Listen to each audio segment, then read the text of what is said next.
gepleşmeli. Indi kitap kalma bilen devam eder. Mehriban çağlar ediyeli yaşları ve berkeşikle gepleşmeden 6. tapkara bilen devam eder. 6. tapkırma elbette İngiliz dili bilen bağlaşıktır. Demek gepleşmede katnaşyan dekince çağlar sizin aramızda İngiliz dili dersine kalıklanyanlar var mı? Tamam. Sizin İngiliz dili dersine kalıklanyan şeyler mi? Onda bir de bu tapkırma sizin için kıymış bakalım. Mehriban çağlar ediyeli yaşlar teatr bitside ekranında bir neçe suratlar ortadır. Siz orta şöyle suratların İngilizce adına aytmaya başarmayın. Biz Türkmençe adına aytıyor, siz orta İngilizce adına aytmaya başarmayın.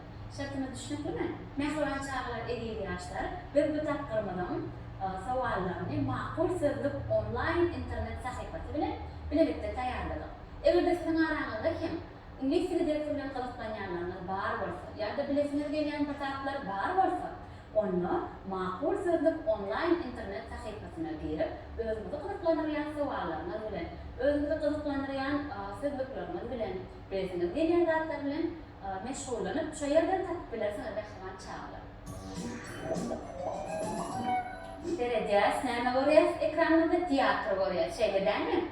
Şöyle tiyatro bir İngilizce diysek neyme dinle görüyoruz? Theater. Türkmençe. Tiyatro şeyde değil mi? Theater. Tiyatro. Berekella, yıllar takarı. Endeki sözümüz neyme görüyoruz? Pencere. Pencere İngilizce neyme dinle söyleyeyim? Window. Window. Pencere. Berekella, yıllar takarı. Endeki suratımız bilen devam edeceğiz kimlerle? Yerleyip gelin bu.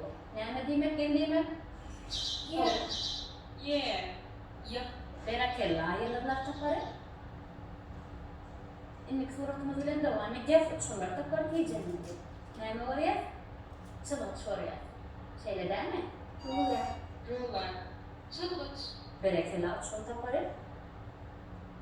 Endeki sözümüz bilen de gepleşmemize devam edeceğiz. Yani oraya çayını. Çayını ve ne diyeceğiz? İngilizce? Teapot.